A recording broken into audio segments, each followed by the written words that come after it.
Well, greetings and salutations, everybody. Welcome to the best damn movie-related show on the planet Earth, the John Campea Show podcast, coming from right here in our quaint little studio. I'm, of course, your host, John Campea. Good to have you guys here. Go Leafs, go! Go Leafs! I'm joined in studio today by Ray Ora. What's up, everyone? Jonathan Voico. Morning.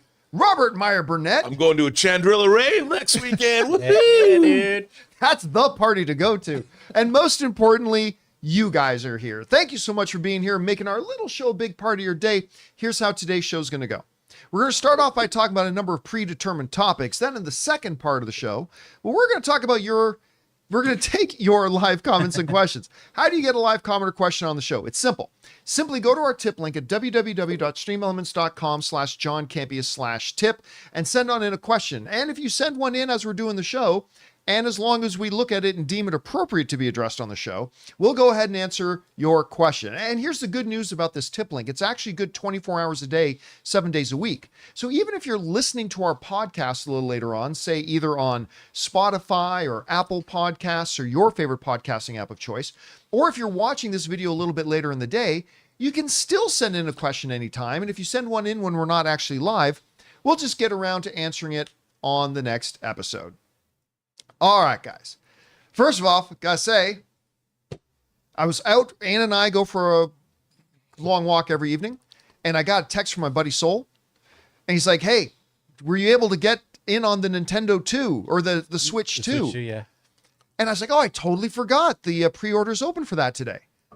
Got home around 10 p.m., jumped on, got in queue on the Best Buy site, in queue for about 5 minutes. Able to order my Switch 2. And then I found out, though, that there were like nightmare stories. Yeah. Like some people were waiting for hours. So I don't know if I just got lucky with the timing, but I just jumped on there 5 minutes in. I got the bundle with the new Mario Kart. Oh. I was tempted to get the bundle with the Tears of the Kingdom, the new Zelda game, but I decided just to go for the one with that. So I got it. Very happy. Yeah. Don't get it till June 5th, but probably do some play and chats with my new Switch 2. I'm excited about it. All right, guys. With that all down, let's get into it here, shall we? And we're going to start off with this. Bryce Dallas Howard, I think, is a rising star in the world of Star Wars. You know, we always just thought of her as an actress and a great one, but she started directing, and then she directed some episodes of Book of Boba Fett, Mandalorian. And listen, her episodes in the Book of Boba Fett were easily, and I don't think there's any disputing this by anybody, the best episodes of that. And every time she's done something with Star Wars, she's done a really great job. And I've become a huge admirer, and I really want to see her be able to sink her teeth into something maybe feature length for Star Wars. Well, apparently she's also gone to Lucasfilm and said she would like to direct a feature, either a feature or a show, and we know who she wants to do it on. Mace Windu. The good folks over at Cineblend, the headline writes, Bryce Dallas Howard wants to direct a Star Wars spinoff, and her choice for which character has me freaking out. Well, that's a horrible title. Anyway, she talks about Sam Jackson, saying Sam Jackson has been incredibly supportive of me and has told me many times that he would act in something that I directed, which is like, I'm not worthy, basically. Then she talks about the fact that she decided to go to Lucasfilm and say, hey, what's the chance of this? She writes, and then I went straight to Dave Filoni and I was like, so let's just talk about Mace Windu and where he is. Can we just talk about this? Because is he dead? Is he?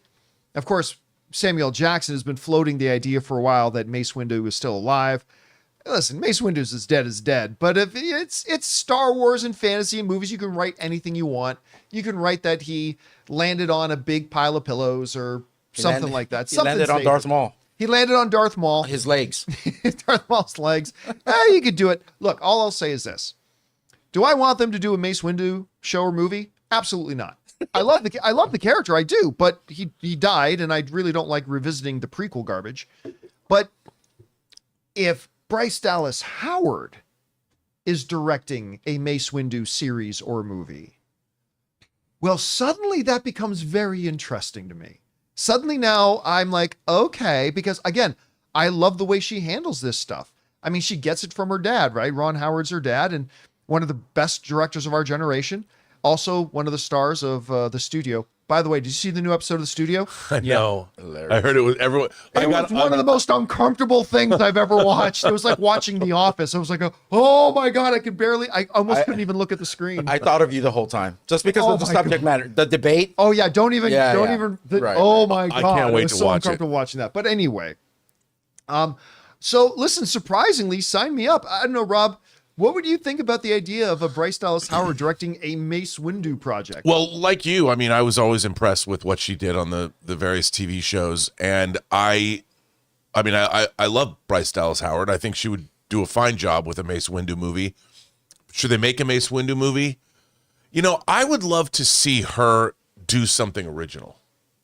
Like, I think that if they're going to make a Starfighter movie and they're going to move beyond the Battle of Exegol, I would love to see Bryce Dallas Howard be at the ground level and create something maybe with Filoni or whomever, John Favreau, something new, something that isn't saddled with previous baggage. You know, as much as look, Something like you said, what Sean Levy is doing right now with Starfighter. Yeah, where you're looking into look. Everyone knows the Rogue Squadron novels were generally considered to be great novels. Not all of them, but a lot of them. Yeah, were, a lot of them were, and that makes sense. I mean, Top Gun in the Star Wars universe sold, but it would be really interesting to see her take on something.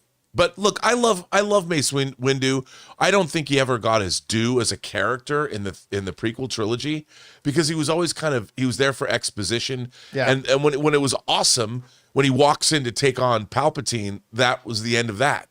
You know, but I loved him in Attack of the Clones, man, in the Battle of Geonosis. I mean, I would love to see. I don't think so. It's just he never got his due because he never got to really act. No, he didn't get to really bring the Sam Jackson of it all to those movies. It was all the whole movie, because the way they were made, were stilted. But if for whatever reason they went back and told an untold story of Mace Windu's history or something, and she got to do it, I'd watch the heck out of that because I bet it would be great. I hear he hangs out on Chandrilla. Yeah, man. He's dancing it up in Chandrilla. I'll tell you what, though, I'm 100% with you on that. Like, look, if I have no interest in a Mace Windu project, but you say Bryce Dallas Howard's directing it, okay, now you got my interest. Yeah. But I would be far more interested, exactly what you were saying, far more interested in hearing like an auteur take on Star Wars. Like, hand her Star Wars, say, what story would you like to tell? Something new, something fresh, kind of like what Sean Levy's doing with Starfighter and all that kind of stuff. And if you give her an original movie to do, I'm all over it. I would love that far more. But again, I'd be down for Mace Windu thing if she's directing it. Yeah, I mean, if you went back and did, because there's other stories to tell. Yeah. So It's a big galaxy. I also want to see what a project with her full control over looks like. Yeah. You know, she's had little pieces of episodes and stuff, but we've, like you guys mentioned, we've loved everything she's done. Yeah. I want to see what it looks like when she has Full her own agency thing. over an entire even project. If it's, even if it's just it's a used character, that would be great for her to have that opportunity. Ahsoka, I can see it now. All right, no. guys. Question is for you. What would you think about this? Bryce Dallas Howard wants to do her own Star Wars project, and she'd like to do one about Mace Windu. Maybe it's just because she's her hero, Samuel Jackson, whatever. But whatever you guys think about this, jump down to the comment section below and leave your thoughts there. All right, guys. That down. Let's move on to this. Under the category of why? There's a new report coming out in Variety saying Toys R Us live action movie is in the works. Yes. Yes, finally. You guys are being sarcastic. I'm being for real. I'm being for real. I love Toys R Us, A man. Toys R Us movie live action. It's funny that they felt the need to stipulate it would be a live action Toys R Us movie is coming to us. This is what Variety wrote. Story Kitchen and Toys R Us Studios, the entertainment production arm of the global toy brand, have teamed up to develop a live action film. Toys R Us is a cultural touchstone that continues impacting the child in all of us today, said Story Kitchen co-founders Dimitri M. Johnson and Mike Goldberg, announcing the project. As 80s kids who considered Toys R Us one of the most magical places on earth, True statement. we're honored to partner to create a film that will capture the spirit of adventure creativity and nostalgia that Toys R Us represents. I do want to remind everybody that Toys R Us is a store. Yes. Yeah, It's a magical it's a place. store. For you It's kids out not there. a brand. For you kids out there. It's not a cartoon character. It's a store. Boy, you're treading on thin ice. Now listen. Toys R Us played a big part of my childhood. Yeah. Like where I lived in Hamilton, Ontario, I lived up by Upper Ottawa and on Lime Ridge, right across from Lime Ridge Mall, there was a big Toys R Us store, right? And I even remember its grand opening. David Hasselhoff and Mr. T were there to sign autographs. That's crazy. Now remember, this is back when I was a kid, okay? That's awesome. They were there signing autographs for opening day. I was there. And then every Saturday, It's literally every the most Saturday, 80s thing you've ever said. it is the most 80s thing I've ever said. Every Saturday, I would get my allowance money, and me and my friends would walk down to that Toys R Us, and we would buy a new Transformer. Wait, John. From the place that we usually stay at? You guys Oh, not walked the all ranch, the way not the oh, Campea okay. Ranch. I No, was about to say. This is before my dad bought Oh, the okay, ranch. okay. No, this is when we lived in the town, in the city. Okay. You were at Lime Ridge Mall. Yeah. Yeah, so it was Beautiful right mall. across from Lime Ridge Mall. There's a Toys R Us there. And so we would walk down there every Saturday. And so I could buy a new Transformer. And then, of course, I would cut out its image on the front, cut out its power bar on the back, and paste them up on my bedroom wall. My entire bedroom wall was all Transformers, cutouts of power bars, whatever. Clearly, I did not have a lot of girls coming into my room. So I have a very special, fond place in my heart for, Tim Manto in the live chat. R.I.P. Future Shop. Future Shop, just so you know, was Canada's version of Best Buy, only it was way better. I miss Future Shop. Anyway, so Toys R Us, special place in my heart. But it is a store. It's a store. It's like saying, the folks at Weta are teaming up with 7-Eleven to bring us 7-Eleven, the movie. I could do Store that. of Now, if it was I a gotta movie, take- if it was a crime thriller about late night break-ins and robberies, sure. But again, just the way they describe the score, recapturing the spirit of adventure, creativity, and nostalgia. Dude, come on. Okay, It look, is. I'll say this like I say about all these things.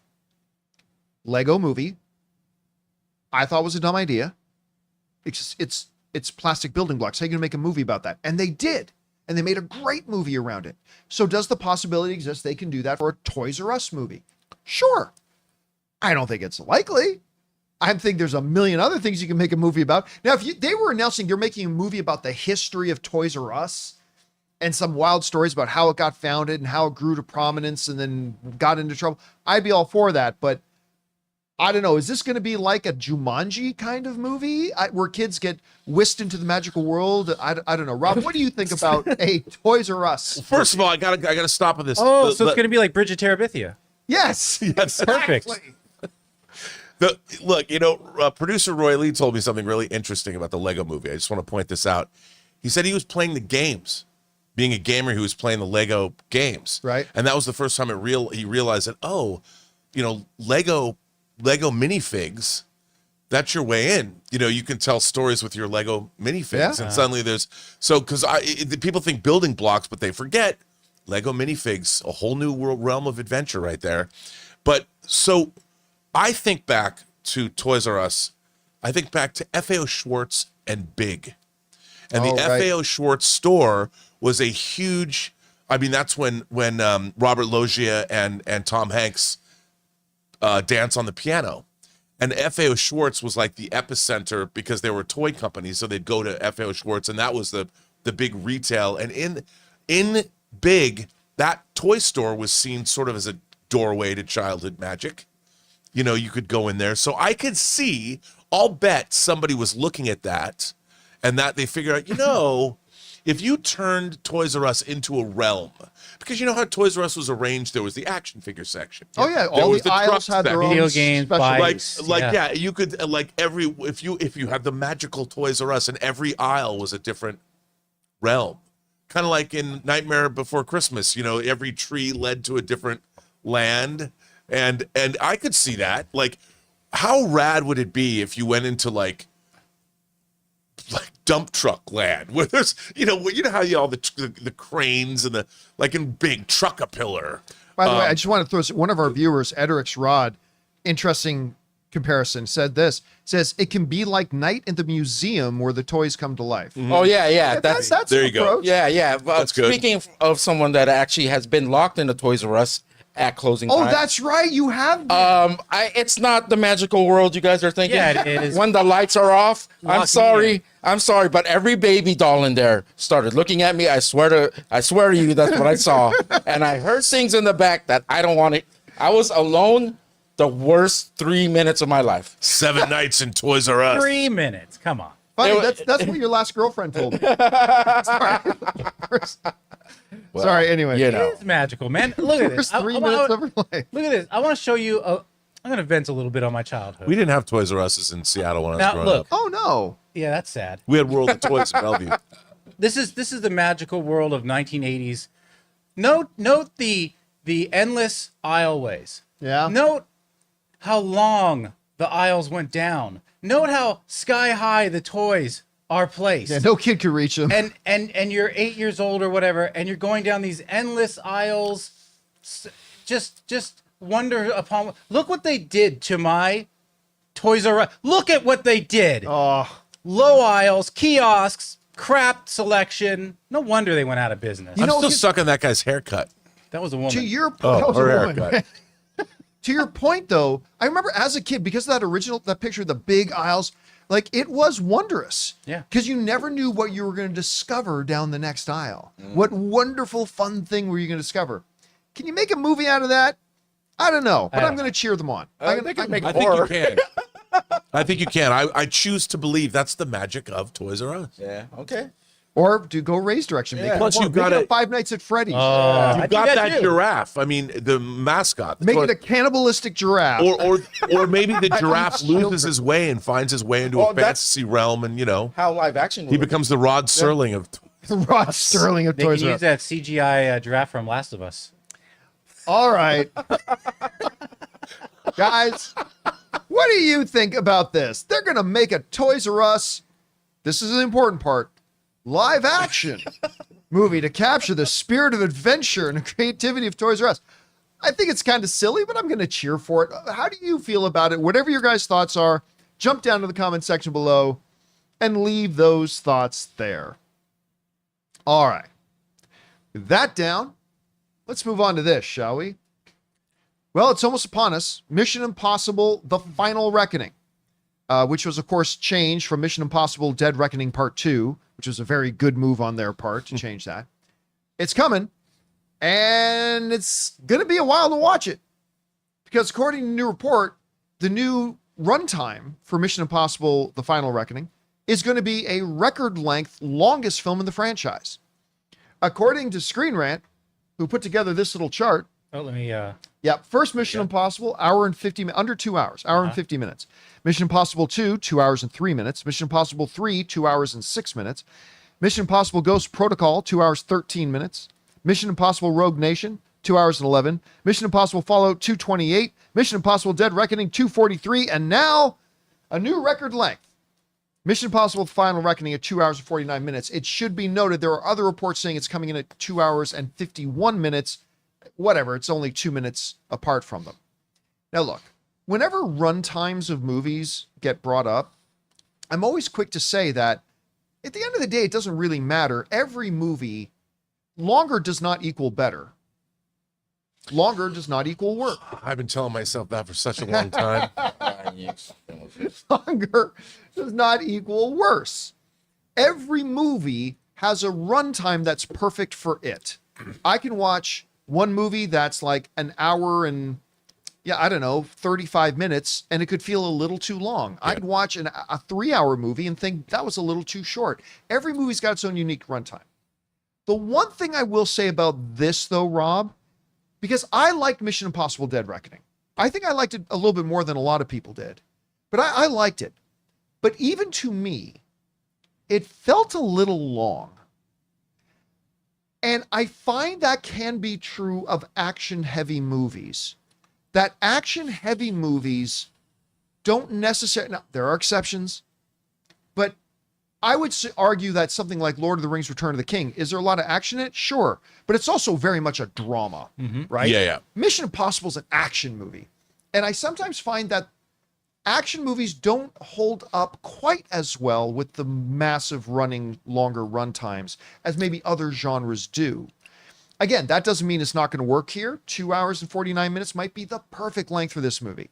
It does make me wonder a little bit because, like I said, I liked Dead Reckoning, but I thought it felt a little bit long, and I'm wondering if they might suffer the same thing here. Anyway, Rob, you see this. Mission Impossible, Final Reckoning is going to be a record length for the franchise, longest one in there. What are your thoughts on that? Well, I think you made a really good point. With action sequences, and obviously the Mission Impossible franchise, the action sequences are staples of it. As long as action sequences have some kind of plot motivation and the characters, there's something happening within the action that matters to the characters and the plot, then it becomes engaging. If you're just watching action for its own sake, it becomes boring because there's no emotional investment. You're just watching a cacophony of Sturm and Drang and noise signifying nothing. But in the case of these films, I've always thought that the best of them, the action is very much intrinsic to the plot and the characterization. That's why I think Fallout worked so well. And I'm a big fan of Rogue Nation as well. So I'm thinking, just judging from the trailers, it looks so interesting. Like, this movie looks very interesting to me from a thought-provoking standpoint. Not only are they going to resolve the AI situation from Dead Reckoning, but all the other stuff happening in and around this looks really engaging to me. So it looks like there's a lot of story to tell. So I'm excited about it for that reason.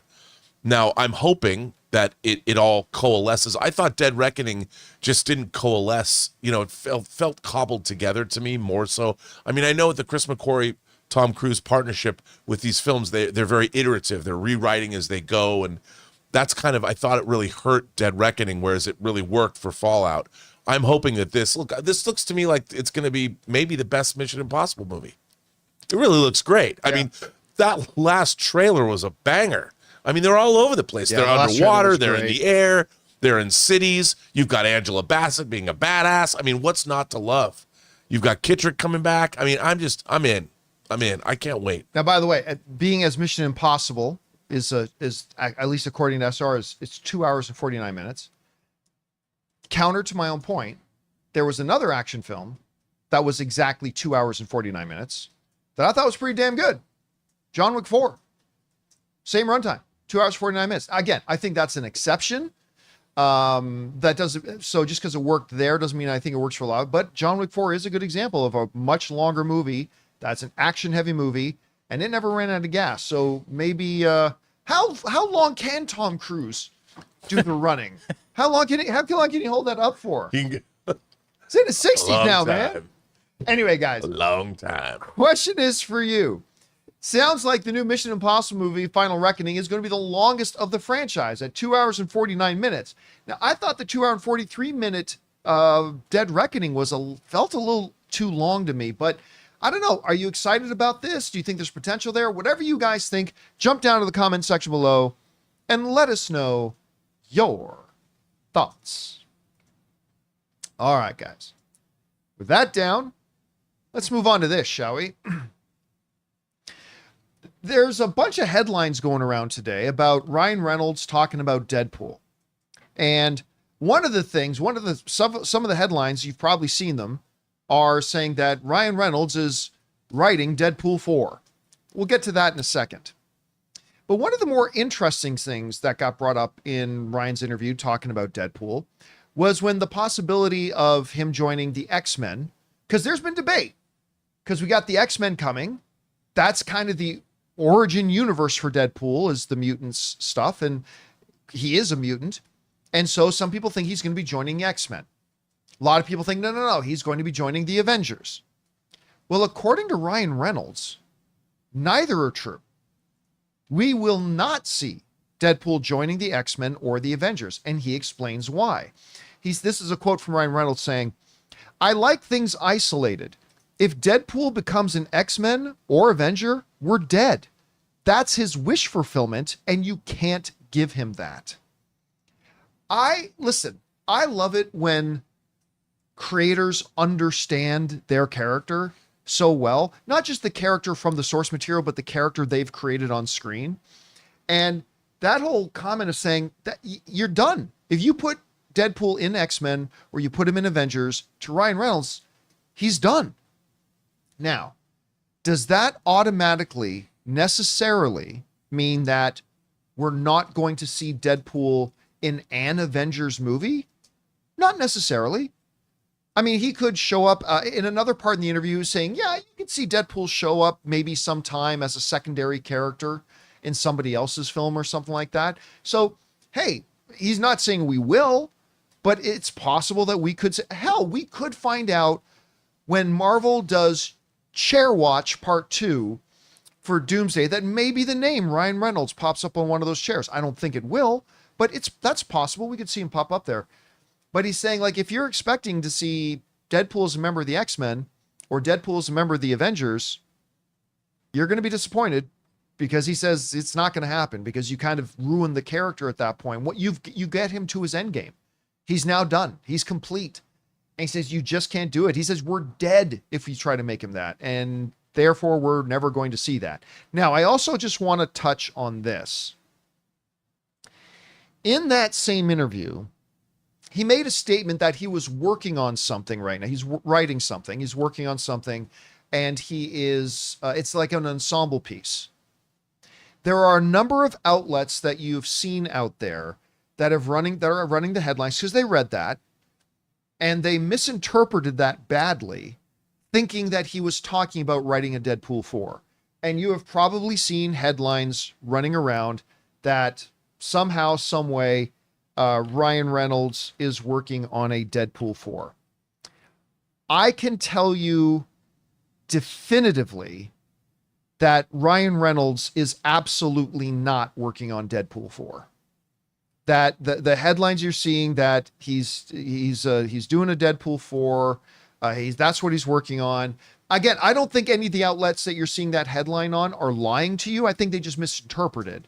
But I can, without saying how or why, I can 100% assure you that Ryan Reynolds is not working on Deadpool 4. So if you see that anywhere, if you hear people talking about that, let them know. No, he's not. He's 100% not working on that. When he said, you might then ask, well, what does he mean by that? My guess, when he says he's working on an ensemble piece right now, my guess is he's talking about the movie he's been working on for a while. Remember, he's working on that boy band movie for him and Sean Levy and Hugh Jackman to do together. And it's a great idea for a film about guys who 30 years ago were huge in the world and now they're feeling kind of obsolete, and what's their place in the world if they're not pop stars and whatever. So anyway, he's been working on that movie for a long time, and he described that film as an ensemble piece. So I think that's clearly what he meant. Which movie specifically and which project specifically he was talking about, I can't answer that for sure, but I can assure you that he was not talking about Deadpool 4. So that is a fact. Anyway, Rob, you're hearing Ryan talking about you can't have Deadpool and the X-Men or the things because that's his wish fulfillment and then we're dead. How do you take that? Well, I think it's really astute. I mean, the thing is, if you're making, already you're asking a lot with Avengers Doomsday with Robert Downey Jr. playing Doctor Doom. They're going to have a lot of work to do to make that believable, credible, and not breaking a weird fourth wall. And I think by including Deadpool, how do you have Deadpool in a movie that's really serious when the stakes, literally the universes will die, where the entire existence will collapse? And I mean, I would love to hear Deadpool's commentary on that. like as the universe is unraveling, he'd probably have a lot to say. But then how do you also make the film very serious and emotional? Like, I mean, you know what? I watched this clip I watched the end of Endgame. I mean, of Infinity War. It just popped up, when everybody gets dusted. Right. It still works. When you see people, like when you see Bucky walk out and just kind of fall and collapse, and if Deadpool was in that scene, it would not work. It would not work. The gravitas of that, it doesn't matter what you do. Even if he's just standing there and doesn't say anything, you're going to laugh. And he would make some gesture when he got dusted. So I think that Ryan Reynolds is absolutely correct about that. and Deadpool 2 and Deadpool 3 or Deadpool and Wolverine are an incredibly successful trilogy. They made a lot of money. Go out on a high note. Highest grossing R-rated film in the history of Hollywood. Yeah, and you go out there and it was like a dream for him and Hugh Jackman. How do you follow that up? Why do you have to? I mean, I love the fact that you've got this great trilogy that people will love and people will enjoy forever. And yeah, you could be like, okay, let's bring Deadpool back in the Marvel Universe, but that's a hard thing to do, to make him an Avenger or make him an X-Man in these movies. I like the fact that he's saying he doesn't want to do it and there's not going to be a Deadpool 4. I think he's smart. He had great success. He's a hell of a businessman. He knows what's up.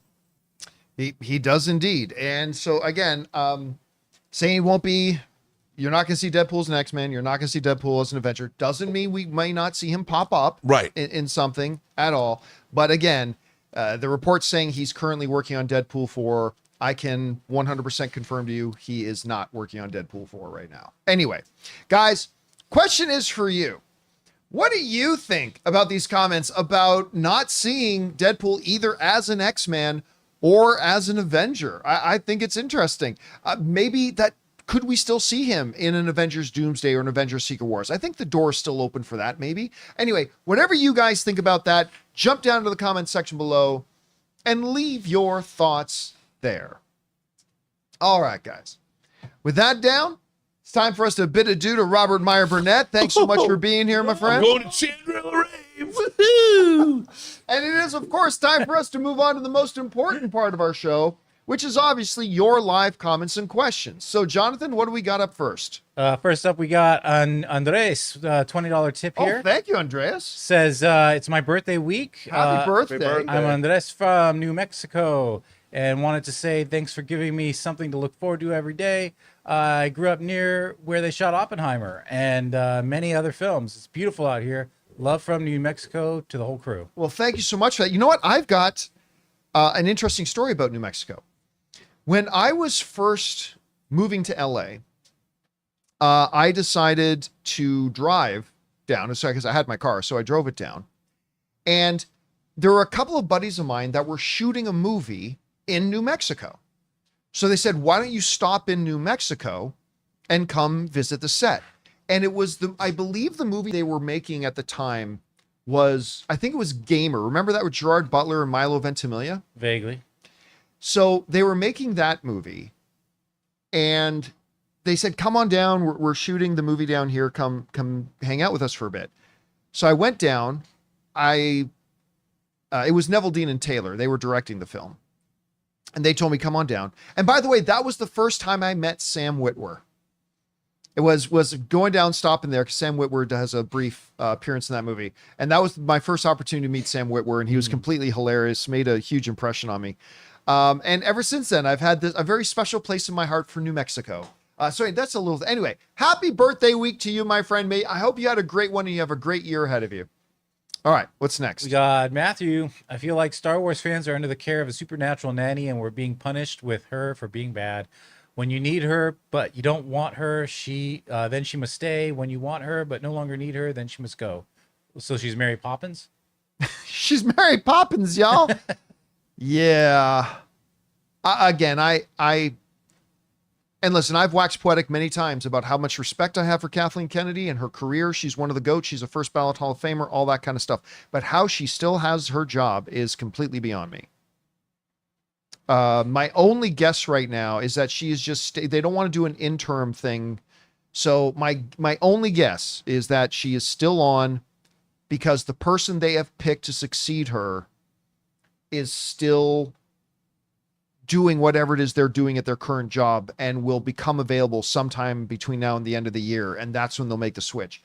I hope that's what it is. So anyway, all right, what's next? Venom's Dentist, two-parter. Seems like the biggest Last of Us topic is what happened to the horses. I guess I just assumed that Abby and her crew took two of the horses. Could have been with them when they left, as they didn't previously have any transportation. But maybe this goes deeper than any of us could imagine. Horsegate 2020. Well, here's the thing. Well, actually, they there's a shot of Abby and her friends walking away without horses. So even Abby and her friends, and if they were going to take the horses, they would have taken all the horses. Yeah. Why would they have just taken 2? They would have taken all of them. They're not horse thieves. They're not horse thieves, damn it. I just figure they corralled the other 2 inside that lodge, and scouts will come and get them later. Yeah. They just wanted to keep them warm. Yeah. Maybe. Horse gate. I like that. All right, what's next? Sean with a $20 tip. Oh, Or thank Steven, you, man. not Sean. I apologize. Steven. Thank you, Steven. Hi, John. Been a big fan since the AMC days. This might be out of your wheelhouse, but I'm curious what you think. Why doesn't Warner Brothers and DC Comics do a Snyderverse comic book series? They have their Black Label line that they can do mature, and obviously they are fans. Because they don't want to. And they don't think they'll sell. And I don't think they would. Listen, it is not cheap to do comic book runs. Yeah. So they're not just going to do it for the hell of doing it. It's going to lose them money. And listen, if there's anything you can always count on, it's the greed of corporations, right? You can always count on and trust in the greed of corporations. If DC thought for 1 minute that they could actually make money doing that, trust their greed.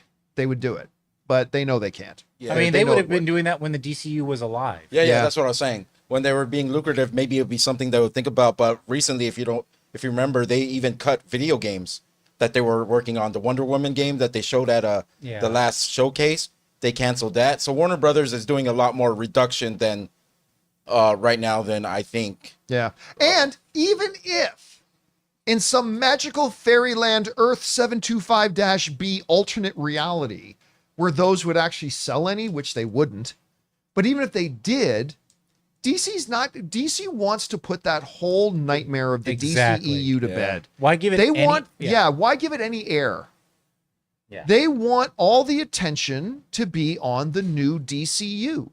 They don't want to keep this thing alive. They want it it's dead, bury it. They want to move forward. Yeah, so you got to move forward. Like, quit with this nonsense of keep going backwards. It's dead. It's gone. Bury it. Forget it. Let's move forward. All right, what's next? Stevens back says one more for you. Yeah or nay? After Secret Wars, do a soft reboot of the MCU, and if actors leave, treat it the way Batman did with Kilmer and Clooney. Same person, references previous films, etc. Treat the MCU with immortality. I don't know what they're asking. What is it they're asking? I guess. Well, I don't know that.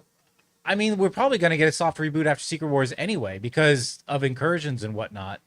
But I mean, he's just saying like if actors leave, just recast, but it's the same characters. Nah. I don't think that would work. I don't think they're doing the term soft reboot really isn't a reboot. Like something's either a reboot or it isn't. And I don't think they're rebooting the MCU. I think they're going to transition, but I don't think it's really a reboot per se. And I don't think you're just going to start swapping in different actors to play the roles. All right, what's next? All right. Garden Variety says, I'll have to watch Andor season 2, part 1 again, as being on the East Coast, it was late, and with it being slower than hoped, I literally had to rewind several times, especially in episode 2. It killed it. They need to keep in mind the East Coast times. No, because you can watch it anytime. Yeah.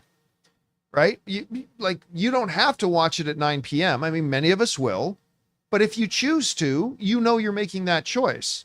It's not like, the old days where the show gets broadcast at 9 p.m. and then, oh, well, you better hope one of your friends VCR'd it so you can go and watch it later. Yeah. Or recorded it. It's there for you to watch anytime you want. So remember, lest you complain, it wasn't that long ago. They dropped the shows at midnight. They used to drop their shows at midnight like a year or two ago. No, now no one can have it there. Yeah, they just recently moved it to 9 p.m. East Coast, 6 p.m. Central Standard Time, or West Coast. That's been the HBO model. Yeah, actually, you know what? It wasn't even midnight. It was midnight for LA. If you were on the East Coast, it was 3 a.m. that they would drop it. So let's not complain about them making it 9 p.m. and 6 p.m. now. So that was them thinking about the East Coast people. Anyway, all right, what's next? Orlando says, hey guys, I was wondering, we keep saying we have no idea who will be the Avengers, let alone who will run it. Hear me out. Guardians are disbanded and Star-Lord is probably coming back home. I could so see him take the lead or at least unintentionally try. He could unintentionally try. Yeah, he could never be the leader of the Avengers. He could be a leader of a squad of the Avengers if they if they do like a split squad, but not the leader of the. And by the way, the Guardians are not disbanded. The Guardians are still out there. Yeah. They're just a different lineup now. Who is it again? Now it's Adam Warlock. Rocket. It's Groot. Groot, Adam It's Warlock. Adam Warlock. It was one of those little girls. Kraken. Yeah. Kragan. Kragan. Kraglin. Kraglin. Thank you. Kraglin. And It was little one of girl. those little girls And that little they girl. rescue. Yeah, little. yeah, that's the new. And the dog. The so good they're out dog. there. Oh yeah. By the way, Cosmo. you remember Cosmo. at the end of Guardians, they did put up the screen. Star-Lord will return. So they have to have him unlock some of his celestial power DNA. again. Because just having Peter Quill just He's there just on a Earth dude. as a regular dude, I don't know if that works. So hopefully they have him like unlock some of his celestial DNA and discover certain Or powers. bring Anyway, some dinosaurs. He's just a dude playing a dude. all right, what's next? Anonymous PJ says, John, recently learned that you had a heart attack, which I also did at roughly the same age as you.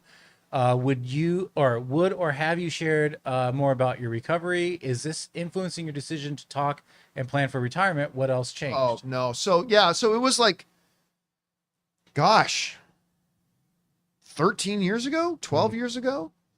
So I was in a Muay Thai class with UFC legend James Sandman Irvin. And it was so funny because after the class was done, like I did the whole Muay Thai class, Ann was off at a jiu-jitsu class. And I was done. And I was literally sitting on a bench in the gym, just waiting for Ann to finish her class so we could leave. And I started getting a massive pain in my shoulder. Like I thought I tore something in my shoulder or something. And you ever stub your toe or whack your knee or something so hard and it hurts so much you almost feel like you're going to puke? I started to feel like that. So I kind of went into the bathroom just in case I was going to throw up. Now, fortunately for me, the manager saw me going in and he said, that dude doesn't look good. And it just so happens that there was literally a firefighter squad there at the gym training too. And so he went to the firefighters and the paramedics and said, hey, you should go check on that guy. So they came in, checked on me. I said, I think I'm okay now. And then they said, you should go to a doctor and get yourself checked out. I said, yeah, I will. So then Ann and I are driving home and I got hit with it again. So I told Ann, call an ambulance. And she thought I was just being a baby. So I'm like, no, I think we should call an ambulance. So they call an ambulance. And you got to understand, I don't do any drugs. I don't smoke. I don't drink, train regularly. All this kind of stuff. I have no history of heart conditions in my family. So I get to the hospital and the doctor's talking to me. And it's like, okay, no drugs, no alcohol, you exercise, blah, blah. Okay, so this isn't a heart attack, but we're going to find out what it is. 20 minutes later, they take some blood. 20 minutes to a half hour later, the doctor comes back in and says, yeah, you had 2 heart attacks. I'm like, what? And he said, yeah, you had like 2 heart attacks. Now, as it turns out, it was kind of a fluke. Something about we all have a certain degree of plaque in our artery walls, and the plaque kind of was peeling away and blocking off the artery. So they were able to go in. So they did surgery. Crazy thing. They did surgery on my heart by poking a little hole in my thigh. They got the artery. And they literally just ran this little thing from my thigh. Like an angioplasty. That's right. They went up into the heart. They cleaned it out. They put in a stent to make sure it wouldn't happen again. And the doctor, they told me afterward that I was perfectly good. He said, for a couple of months, he said the heart's like any other muscle and needs to recover. But they said, you're 100%, you're good to go. So that's my story about when I had a heart attack. But it has no impact on my current or future health. I'm perfectly good, the doctor said, and that has nothing to do with I just want to retire. I'm looking at retirement because I have worked really hard and I'd like to just do things I want to do. Also, he asked about your recovery. You just said it was just time, right? Yeah, it was just time. So it was just like I did a lot of walking. Did they give you antibiotics or anything like that? No, too? No. But they did give me this stuff. They gave me this thing, and I can't remember what it's called. These tiny little white pills, right? They're like, if you're ever walking anywhere and you start feeling short of breath or tightness in your chest, they said, don't be alarmed, but keep these on you and put one of them under your tongue. And it was the freakiest feel. This was one time we were walking in downtown LA in Hollywood, and I started to feel that. I started to feel short of breath. So I took one out, put it on tongue. It was the weirdest feeling. Oh, so it's instant. That thing was instant. Oh, yeah. It was like probably instant. one of the most instant pills. It wasn't like in 15 or 20 minutes. It was like instant. I felt this that's crazy. thing going through my body. But after that, I was perfectly good. So yeah, it was just taking it easy, a lot of rest, waiting for the doctor to tell me I was 100% good to Follow go. your doctors. And that was it. But like heart attacks, from what I've learned, one is not the same as the other. There are different kinds of heart attacks and different causes for them. So just what happened to me may not necessarily be your experience. All right, what's next? Jake says, I managed to get a Nintendo Switch 2 pre-order in right after they went live last night. Can't wait for launch day in June. Get to go do a midnight release pickup for the first time in years. Oh, wow, I you love going to midnight GameStop, releases. or where'd you get it? You have any standout movie game midnight releases from memory? Mine's Halo 2. Forever. Wait, did you would be actually it. do like a midnight lineup for a There Halo was 2? a line. I took the next day off from when I was working Those at were big with like GTA releases. the too. mortgage place I was working at. Yeah, it was the best. I love that night. It'll forever be my favorite. I'm trying to think of what the last movie I went to do a midnight, and like by midnight screening, I just don't mean went to a midnight screening, but Right. that midnight screening was the first screening of a movie. For those of you who don't know, that's the way it used to be. Yeah. When there was a big movie coming out on the 13th, Right. then it would literally drop. Some theaters would drop it at 12:01 a.m. on the 13th, and the big midnight screenings. And they used to be big events, man. They We used to were have massive. big events doing that. Avengers 1 was mine. Well, The with Avengers you one, I guys. think, was the last one that I was there for. That's- But yeah. even that wasn't the first screening. Yeah. Oh, yeah. You saw an early screening of Avengers. That's why it probably But wasn't. no, what I mean is, I remember when they launched first Avengers, we were at the Yeah, we're AMC giving out Burbank 16, posters.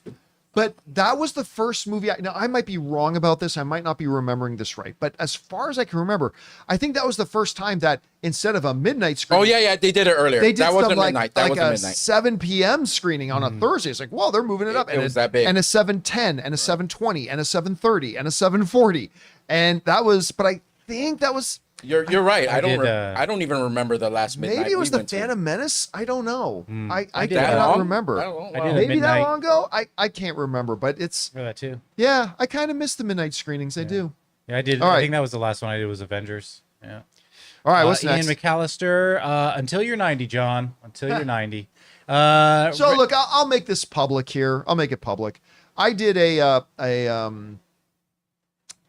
channel members town hall meeting yesterday, and I shared this information with them first, and then last night, later in the evening, I did an open mic in which I shared this too. So I will share this with you guys. So many of you guys know that since 2023, I've been talking about that I was aiming to retire between the launch of the new Superman movie in July of 2025 and the end of 2025. That since 2023, I've said between Superman and the end of 2025, that's when I'm going to retire. And that's what I've been preparing for and getting myself ready for. Well, we've had a development. My business manager informed me that we got an offer from a sponsorship agency, a different one than the one that we had been working with.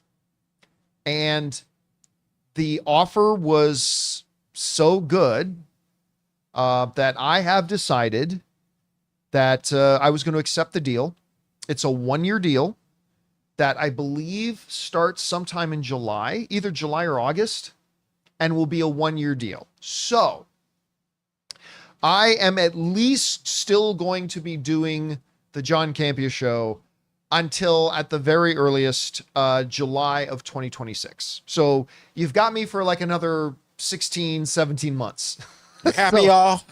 Oh, there you go. Yeah, we that's signed good the news for a lot deal. of your well, I mean, the audience. deal is not completely finalized, but we've agreed for all the terms and stuff like that. So that 1-year deal will go into effect in July or August, and then it'll be for at least a year from there. So Because you don't understand the amount of questions we be having. It's like people are super all the time. We've been super flooded. worried that you're going to be gone tomorrow. Yeah, we've been flooded. So I thought I would just let you guys know. There it is. So it's I'm not sticking around for another 3 years. But we did just sign this new deal, so that will keep me around a little bit longer. So there you go. That's the big announcement. Anyway, all right. What's next? Reggie in a two-parter says, Sinners IMAX 70mm was an experience. Feel bad for people who have been clamoring to see the movie in premium formats because Thunderbolts is coming. The movie's run in IMAX and Dolby will likely only be limited to 2 weeks. With IMAX theaters being sold out all the way up to Thunderbolts release, what are the chances of a re-release of the film later this year? Nil. Because people can still go see the movie. Like, it may not be in IMAX, but if people want to see Sinners, they're still going to be able to go see Sinners. So it's not like it's just disappearing from it. So I don't expect it. And it's not like Sinners is making $800 million. So, by the way, it is the best movie of the year so far. I adore it. But it's not going to make $800 million. It's not. So, no, I don't expect that there will be a re-release. I think with the later. amount of run times, most people will have a chance. The one thing I would say maybe, maybe they do a very limited re-release later in the year around Oscar season. Right. To get more attention, or early next year. I can see that. Before the Oscars happen. Maybe that, but other than that, I don't think they will. Is Thunderbolts playing in this format that he's talking about too? Well, it will be Yeah, IMAX. Yeah, Thunderbolts is going to be on IMAX. Yeah, Okay. 100%. All right, what's next? Ray with a $20 tip. Thank you, Ray. John, does it seem better or not for the Avengers to fight Galactus and leave Doctor Doom for the Fantastic Four? Doom is their arch rival. It just seems like they're making a mistake by going the way they are, but we don't know the story, so we'll wait and see. Didn't seem to matter in the last Nobody Fantastic cares. Four. Nobody's going to care. Like, is Doctor Doom primarily historically been known as a Fantastic Four villain? Yeah, but he's evolved beyond that. He's now a Marvel villain. And when when Marvel decided that their new big bad is going to be Doctor Doom, they kind of transitioned. Listen, I still think they're going to make some kind of special connection between the Fantastic Four and Doom, but Doom was no longer going to be just a Fantastic Four villain. He is now the Marvel Cinematic Universe villain. And he's going to be the Avenger of that. And you know, it's a mistake. Why was it a mistake? Moviegoers don't give a shit. They really don't care. The average movie, 98% of the movie going on, it's just not going to go, wait a minute, he should only be fighting the Fantastic. No, moviegoers aren't going to think that. And let's call a spade a spade. Nobody buys the Fantastic Four comic books. Like, I remember back when we were doing Heroes with John Snepp, and they literally canceled the Fantastic Four because nobody was buying them. I remember we got the data. Remember that episode we did? We got the data and showed that more people watched AMC Heroes than bought Fantastic Four comics. Yeah. And we didn't have a ton of people watching AMC Heroes. So no, it is not a mistake. It's not a big deal. They're going to be hardcore people who are going to cry about it. And I get that. Like, if you start talking about changing things up in the Highlander, I'll probably cry about it too, even if it makes sense. But no, it's not a mistake. This is absolutely the right decision. Doom is their best option to be their next big bad. And that makes him being an Avenger level threat. So yeah, I think they're doing the right thing. All right, what's next? Reggie says Tom Cruise is balling up a fist at these Ted Sarandos comments. What has he commented about movies? Oh, yes. Ted Sarandos is an idiot. Who cares what that moron thinks? Did he say something today? Or? Yeah, Ted Sarandos, he's the Netflix goof. Right. Who said, movie theaters are outdated. Fuck you. He's a moron. Like, you don't have any stake in that, do you? It's not like you personally benefit by trying to make that the narrative. But people's televisions at home isn't outdated. I mean, that's anyway. Yeah, so fuck that guy. Fuck him in his stupid fucking face. All right, what's next? We're not about to get any Netflix sponsorships on this show. Unless he leaves. Stoner Watch Productions. John, while I agree episode 2 for Andor season 2 was the weakest this week, but those wannabe rebels were part of the failed rebel raid that Luthen let die in season 1. Huh. No. That seems because that would be a year later. That was a year ago. And they said they had only been there a few days. Yeah, they'd only been there for a few days. So they're not the same guys. No. They're not the same guys.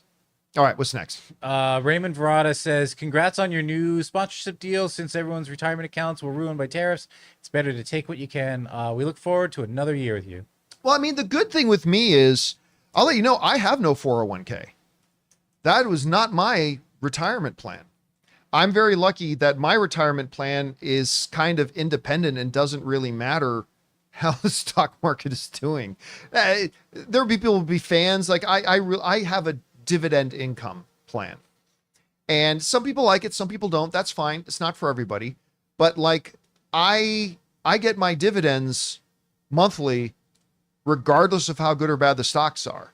So I was very lucky that while people are getting their 401ks wiped out, which is just brutal, I'm thankfully outside of that, so it doesn't really affect me. Thankfully, I'm kind of lucky that way. All right, what's next? Superman with a two-parter. I've Superman. taken 3 different groups to see Sinners, and we all thought it was great, but that one scene took us all out of the movie. It felt like that episode of The Studio where no one had the balls to tell Ron Howard to delete his artsy scene. Let's see. Wait. Oh yeah. I'd argue if you took out the future part of the scene and leave the past part in, then it's perfect scene. I pretended they aren't there now, and the scene doesn't bother me so much. Can't believe they put the artist formerly known as Prince in this movie. Yeah, here's the funny thing. I believe that this is the best film of the year so far. It's my number 1 film of the year at this point, Sinners. But the 1 minute of the film I really don't like is that music, that one music scene where they start incorporating music from the future and music from the past. It took me completely out of the movie. Now, that being said, that you may feel that way about it, and I may feel that way about it, but there's a lot of people who really love that scene. Again, I don't, but there's a lot of people who really, really love that scene. It's starting to remind me of that one part that Michael B. Jordan decided to do in Creed 3. Remember that little anime part when they were in the corners and they kind of went to that anime? Oh, yeah. Remember? It was like that. a lot of people Yeah. were half and half on that too. So people are taking they're taking swings at artistic things. You can't hate them for that. Yeah. Anyway, all right. What's next? We got Anonymous who says, hey there, folks. With Shaggy showing up in Creature Commandos, I'm assuming he means the comics.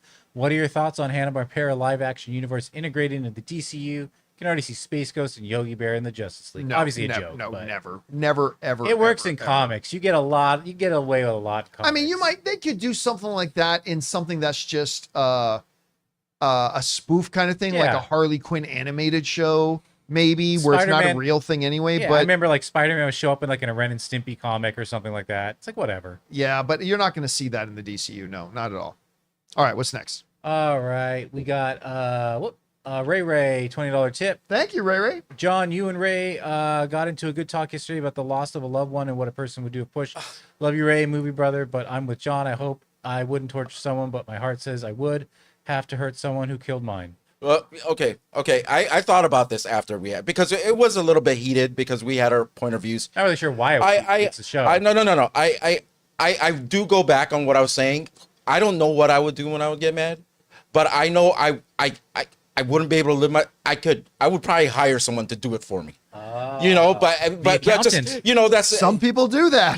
because like to live with that blood on my hands, like even though I'm still the one who directed, but in terms of the problem, my only problem with it was he just saved her life, and she still wanted to torture him. It felt something weird. Why would there has to be some good in a person that saves your life, even if maybe. And what he did to that thing was to save.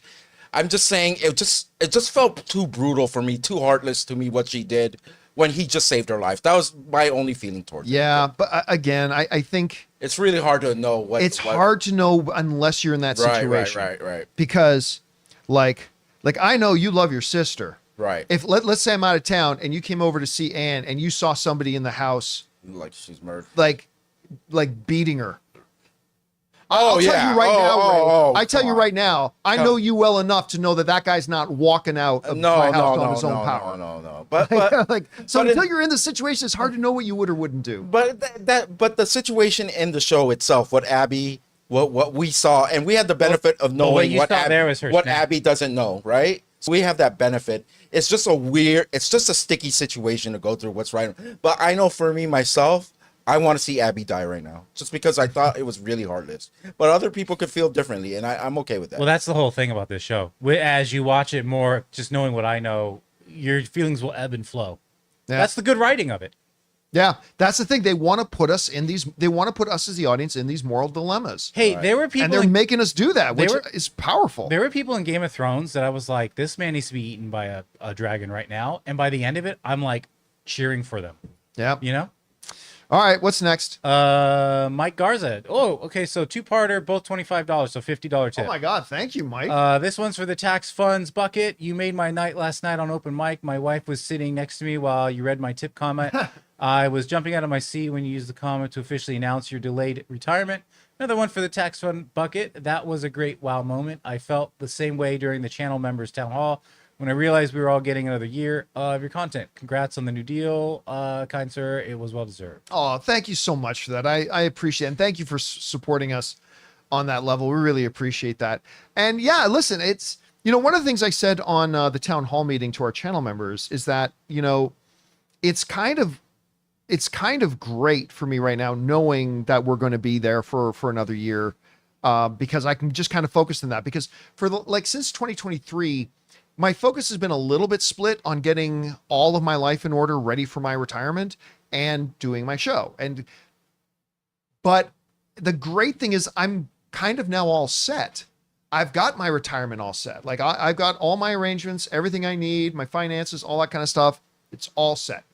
And it kind of now means that I can just kind of just focus on doing the show. And I'm kind of excited about doing that. I think it's going to be fun. Anyway, thank you so much for the support, man. And thank you for the kind words. I appreciate that. All right. What's next? Clayton, hey John, if you love Noises Off, you should see the play that goes wrong. It's an ensemble of actors from the UK, and it's Noises Off on steroids. They also have a series on Amazon called Goes Wrong Show. I think you misspelled it, but anyway, as a theater lover, I've never laughed so hard. Listen, I love Noises Off. It is basically either tied for my favorite comedy of all time or my second favorite comedy of all time, either tied with or just behind 40-Year-Old Virgin. But that sounds like a blast. Like that, again, there is a stage show of Noises Off too. So that's actually a stage show you can go and watch. And so this sounds like it would kind of be a variant of that. I'll keep my eyes open for it. All right. What's next? All right. Anonymous, moving to a bigger apartment in mid-May, and I'll have space for a modest TV and speaker setup. Can't do a projector as a good one isn't in 2000 budget, and lighting is an issue. Yeah. Any TV sound setup suggestions? That would be the first movie to watch. First movie to watch is Lord of the Rings: Return of the King. I know whenever I get a bigger TV than the one I had, that's one of the very first things I put on, because it's just so beautiful and sweeping and breathtaking and awesome. I would say if it's a really tight budget, just get yourself even just an inexpensive sound bar. They're actually quite good. Like, sound bars actually do a really good job. Now, if you've got a little bit of extra money, I would highly suggest like a Sonos system. If you have, and just a simple one, soundbar, bass cube, 2 rear speakers. It's a simple setup. We've got that set up in our living room, and it sounds amazing. Yeah. Absolutely. And it's not tremendously expensive, but I really like it. What's funny is I know you're watching something, because I always think it's an earthquake in here. Because the rumble. Because the rumble, it's so powerful. But if you want to give your TV an acting test, you should get the terminal. Play the terminal. Play the terminal. See how well most it TVs really can't does. handle the acting that's in that. But here's the stupid thing too. I remember just a couple of years ago, going into Best Buy and looking at a 65-inch TV and it being like $1,400. All right. Then, like a year or two later, I bought a 75-inch TV for like $800. And then about a year ago, we ended up getting our 85-inch TV for $750. And it's gone down since. I've been checking And prices. I was just on Amazon. They have a 100-inch 4K UHD Jesus. TV for $1,400. For $1,400. Dude, just a couple years ago, that would have been like a $4,000 TV. I know. It's just crazy how somebody, Marcus Wise, saying a 65 inch is now like $400. Yep. Everyone gets their TV purchase now. Yeah. Yeah, you can go and get like a nice bedroom 45-inch TV for your change you've got in your pocket now. It seems like it's crazy. Anyway, all right, what's next? We got Ian. When they first announced a Toys R Us movie, my mind immediately went to a sausage party, but with toys. You know what? That actually, because instead of being in a grocery store, it's in a toy shop. Yeah. Raggedy Ann and Andy are fucking in the hallway and all that kind of stuff. I mean, it's the more adult version of the Toys R Us store. All right. Jeffrey peeking up on the shelf, finding them, catching them in the act. All right, what's next? And catching them. And catching them. Gator says, I hope I'm wrong, but I fully expect Dave Filoni to be announced to take Kathy K's spot. There's no chance in hell that's going to happen. You're guys, listen to me. Please listen to me. Just put off the fantasy land for a second and use common sense. You are not going to give a guy a job as the head of a movie studio who has never made a movie before. Or a movie deal. You're never going to give a guy the head of a movie studio job who has never had a movie deal, made a movie, anything like that. There is no chance they give this job to Dave Filoni. I don't think Filoni leaves. I think he keeps his CCO job. I think he's remains as like chief creative and stuff like that. But there's no way they're going to make him the president of the company. Not a chance in hell. I have a better chance. Anyway, yes, Jonathan Boyko has a better. Sorry, finish reading the. Okay, Dave, for me personally, has way more misses than hits in Star Wars. I think Clone Wars, Mandalorian, Rebels are all okay, but none of them I'd consider very good. And you're not also going to give it to a guy who's primarily an animation guy. It's just, listen, and I say this as somebody who really likes Dave Filoni. I like him a lot.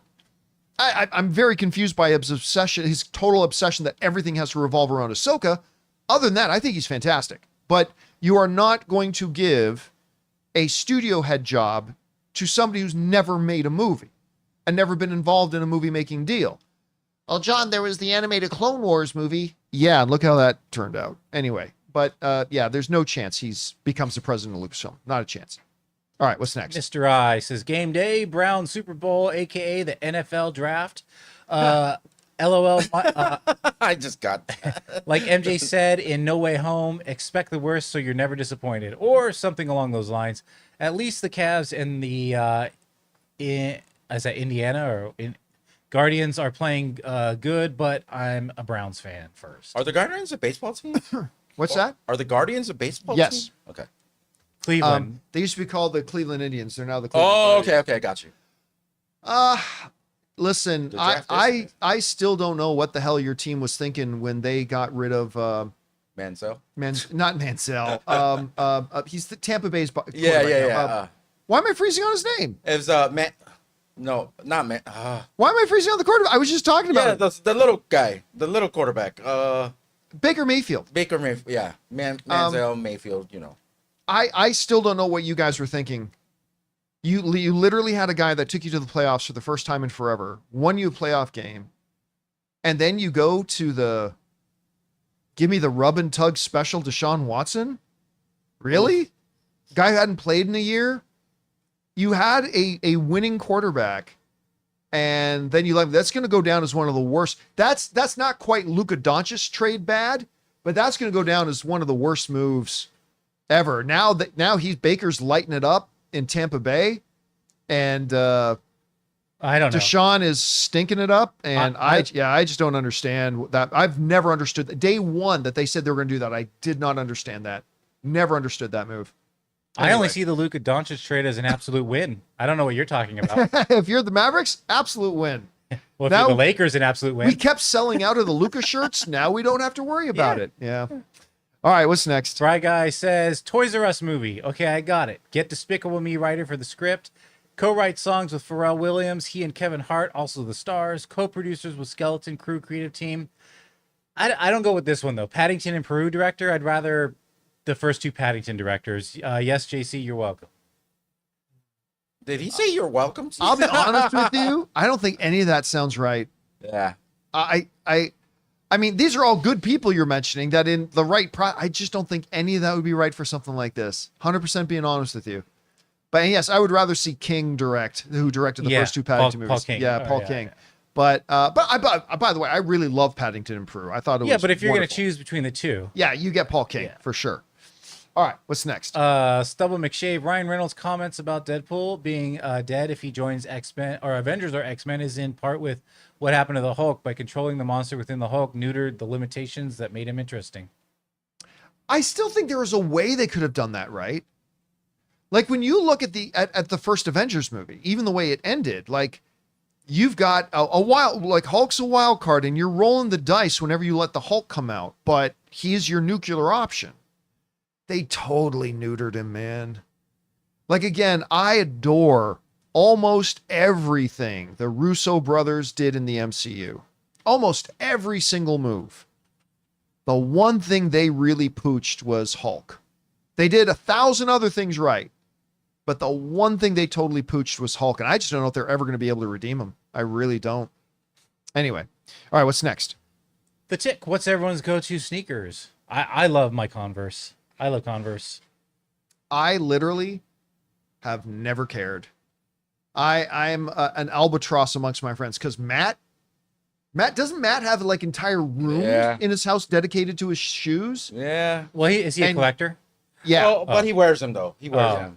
I know Ryan buys a bunch of shoes and buys. I literally go to Walmart, buy some shoes that fit and are fairly comfortable, and I'm totally happy. Now, I will say this though. I have discovered a pair of shoes that I've kind of fallen in love with. I think they're New Balance. No, they're Skechers. They're the new Skechers step-in shoes. Oh, that's the one like Snoop Dogg, I think. In that where you don't even have to bend down. You just literally, your foot just goes right into the shoe. And I'm like, those shoes are great. this is magic. I'm never going back. I am never tying laces again. I'm never going to reach down with my hand and put my finger in there to pull the heel up over it. Never again. I'm telling you. And I know I'm going to be laughed at, but I don't care. These Skechers step-in shoes, I will never go back to anything else ever again. These are my shoes for life. Yeah. There you go. I'm a low tier Nike guy. All right. I'm lower tier though. I'm By the way, like I have $60, $80 Nikes. I have a couple pair of Air Jordans. Yeah. But that I'll They're wear so when we're going uncomfortable. out somewhere nicer. They're but, so uncomfortable. But they're not as comfortable. No. They're just not as comfortable. No. So anyway. Yeah. All right, what's next? Yeah. I don't know. If I could afford those Kobe Dodgers Nikes, sure, but I can't. I'm not spending 180 on them. Yeah. Forbidden says, I suspected there would be a soft reboot after Secret Wars unless they're still sticking with Foxmen moving forward and most of OG Avengers are kind of gone. Yeah, again, I know seems to be the popular idea that they're going to be doing some kind of reboot. I don't think they are. I really don't. And again, you can say soft reboot, but then you can bend the definition of that to be anything you want. You can call anything a soft reboot if you want. But are they going to reboot the universe? I really don't think they are. I could be wrong, but my guess is that they won't. All right, what's next? Sin Vendetta, this is, producer Jonathan. I heard you were excited about Oblivion Remaster being released We were just yesterday. talking about that before the show started Yep. today. Have you had a chance to dive in yet? I remember Oblivion being one of the first games I bought for my 360 back in 06. Such an incredible game. That game, there's two games where I'm like, this has changed gaming going forward forever. It was Oblivion and it was GTA 4. I have spent thousands of hours playing Oblivion. I cannot wait to get into this. I haven't had time to do it, but I am definitely doing it. Right now, I just started Horizon Zero Dawn, but I'm going to get into Oblivion Remaster. The day it released, I listened to the soundtrack on Spotify on my drive out here. That's how much I love Oblivion. I'm a Morrowind guy. Really? You go back to That was my Morrowind. first Elder Scrolls game, felt and like- that would always be my favorite. Yeah, and I felt like that was Okay. great, but Oblivion took it to that next level. Okay. Punks, kids. Okay. Daggerfall. Yeah, but the They thing with just Daggerfall- re-released that. Did they do a re-release No, of no, Daggerfall? because like on Xbox Game Pass, I saw a new Elder. They said Daggerfall, and I looked at it. It said Daggerfall Remastered. Yeah. I looked at it. I was like, this looks so old school. Yeah, Why- you got it. Yeah, They put out a Daggerfall I think there's remastered? I think It's not there's a like what they did Daggerfall. with Oblivion, but it's worth checking out. Yeah. God, I used to love Daggerfall. Yeah. That was the first game I ever played. I'm not saying it was the first game in existence, but that was the first game I ever played that was truly open world. You want to go from this territory to this? You could just walk it. And You could interact just walk it. I'm all like- along It the might way. not be a remastered. I'm just reading it, but they have Daggerfall up Yeah. on like Game Pass. Oh, and Just by the a way, little- and little tip, if you ever go in to try to play Daggerfall, here's a little tip. If you get into a dungeon and you get lost, easy to, just keep following the left wall. Just follow the left wall. always lets you out. Eventually, you'll get to the exit. My tip for Morrowind is you lock yourself in that first like little security station. You get the cheat code. You beat that first security guard up, take his armor, wear it, and just run that town. Never go anywhere else. That's what I did Run for that like the town. that's what I did for the first 3 hours of Morrowind. I just ravaged the small town till no one was there. God, I love Daggerfall so much. Oh, yeah. Okay, I love anyway. Elder Scrolls whole lore. Yeah, just the options you have in those games are great. We All right, our- what's next? We got our final tip. It's from Nick, and it's for $50. Oh my God! Thank you, Nick, for supporting us on that level, dude. How many MCU movies need to release before audiences can expect a great one? I feel the expectations started rising from Captain America: Winter Soldier. 9 to 10 is movies into the Infinity Saga. Well, I mean, again, I started saying this. This became my mantra about Marvel. Is that prior to Endgame, right? Here's the fundamental shift with us as fans, and it really represents the shift in Marvel. Prior to Endgame, we as fans went into every new MCU movie expecting it to be great. Okay? We went into every single Marvel movie expecting it to be great.